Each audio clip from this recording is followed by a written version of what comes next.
Dr. Brent Hulsebus, Chiropractor, coming at you today with another edition of our podcast here called Ask the Chiropractor. Ask the Chiropractor is for when somebody has a question about chiropractic, I employ them to send me a message or an email or come in person and ask me the question. I've always felt that if you have a question about chiropractic, you should talk to a chiropractor. A lot of people are told to check with their family physician before they talk to a chiropractor. And I just want to let you know the family physician doesn't understand what chiropractors do or don't do. So when you have a question or a concern about chiropractic, ask a chiropractor. Same way if you had a question about your teeth, you would ask a dentist. You wouldn't ask a podiatrist, for example. So today the question came about a breeched baby. Patient came in, told me their baby's breeched, meaning the baby is upside down. When a baby is typically born, babies come out head first, not feet first. When the baby is breeched, this means when they look at the baby is sitting the wrong way, upside down, and they're going to come out feet first if they should come out that moment. Now, first of all, I've had parents come in and tell me their babies are breeched at 20 weeks. At 20 weeks, it's not really much of a concern. When we get to around week 34, 35, we get a lot more concerned about this because we want to make sure the baby's in the right birthing position to give the baby the best opportunity. So they come to a chiropractor and say, I have a breeched baby, what can I do? Well, chiropractors, we have an adjustment for this called the Webster technique, W-E-B-S-T-E-R, the Webster technique, just like the Webster dictionary. And Larry Webster is the one that came up with this, and it's an adjustment to mom, not to the baby. A lot of people are concerned that when they hear the chiropractor can flip the breeched baby, they're thinking that we might grab a hold of the baby in the womb and try to move the baby around inside the womb. That's not at all what we do. There's no contact at all with the baby in the womb. What we want to do is we want to adjust mom. And by adjusting mom and getting mom healthier and better, then the baby can slide into the correct position. Now, how do we do this? Well, the Webster technique has 6 steps to it, 5 of them which are commonly used and 1 that's rarely used. So let's break it down and talk about what each step is and why we do it. The first step in the Webster technique is to look at mom's tailbone. So we'll lay mom face down on a table that's designed for her being pregnant. We accommodate our adjusting tables to make room for the little baby we haven't met yet. So what we'll do is we'll lay mom down, and through a series of leg checks, bending mom's knee and doing a couple of pelvic checks, we can see which way mom's sacrum or tailbone's gone. Then we do a light adjustment on that, where the table makes a loud popping noise, but mom will not make a loud popping noise. You hear the table go click, click, click 3 quick times. And what that does, it helps release the sacrum. Now the sacrum has the nerves that come out of it that are the opposite to the fight and flight. Everyone's heard of fight and flight. You're in danger, you're under stress, fight and flight takes over. But we have an opposite nervous system also called the parasympathetics. Your parasympathetics are what I jokingly call your chill out nerves. And I've always said everywhere belly button down comes from your sacrum. So when you're pregnant, that's talking about belly button down. Or when you're pregnant, belly button out. But belly button down would be the sacrum. So we adjust mom's sacrum. The idea there is, if mom's in a state of stress or fight or flight, when we adjust her, we help turn that down. Now, the Agulla studies have proven this. If you want to challenge me on that, you can. I'll put a link to those below, the Agulla studies.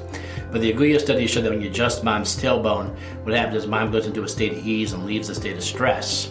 Now, if you can eliminate the stress, then the baby's more ready to be born. Mom's more ready to give birth, and that right there could be enough to get the baby back into position. The next thing we do is a muscle called the piriformis. The piriformis goes from the sacrum to the hip. If you have a very tight piriformis, it can physically push the sacrum up against the womb and not giving the womb enough room to let the baby physically move. So a lot of the Webster technique is designed around just creating more room or more space. So what we'll do is we'll adjust mom's tailbone, and then the next thing we'll do is with a piriformis stimulation. And what we do is we just kind of brush against the piriformis muscle so we can feel the piriformis muscles being tight or angry. Step 3, while mom's still in this face down position, is that we'll look for the ligament that goes from your sacrum to your hip where you sit on it. So what we'll do is we'll palpate that out with our finger, we'll find it, we'll ask mom to cough. When mom coughs, this ligament will move, and that's the way we know we're at the right place. From there, we'll apply a trigger point pressure to get this ligament to relax. Just like the piriformis muscle, if this ligament is tight or irritated, it can physically cause the area from the hip, the tailbone, the sacrum to the hip to contract and literally get in the way for the baby to have enough room to flip over and get in the right position. So we'll do a trigger point on these two ligaments. Sometimes these ligaments are fine, it'll be like 3 seconds. Other times we might find it really irritated in one of these, and we'll apply a steady pressure on there until it releases. Now from this point, we're done with mom in the face down position, so we'll bring the table up and have mom flip over to her back. Now once mom flips over to her back, we'll lay her on her back, and what we'll have her do is, I like to call it like the high dive above her head, have her bring her two hands together. Then we'll look at her fingertips. If one fingertip's a lot higher than the other fingertip, then what we assume is that the muscle called the iliopsoas muscle is tight. Now the iliopsoas muscle goes from the front of the lumbar, otherwise known as the lower back, to the top of your leg bone. And if this one's tight because your pelvis is rotated or your upper lumbars are misaligned, that will cause this muscle to get tight and again push against the backside of the womb. And as it pushes against the womb, it doesn't give the baby the room that the baby needs to move around. So what we'll do is we'll do a stretch for this one. And this is often one that when you come to see me, I'll ask you to bring somebody with you and I will teach this stretch to somebody else. We apply like a knife-like edge on our hand into right above where the leg is, and we'll move your leg around in different directions trying to access and stretch this one. It's one of the life's cruel tricks that in order to stretch this one, it's much easier if you're not pregnant. But of course you're pregnant, so it makes it tougher to stretch this one.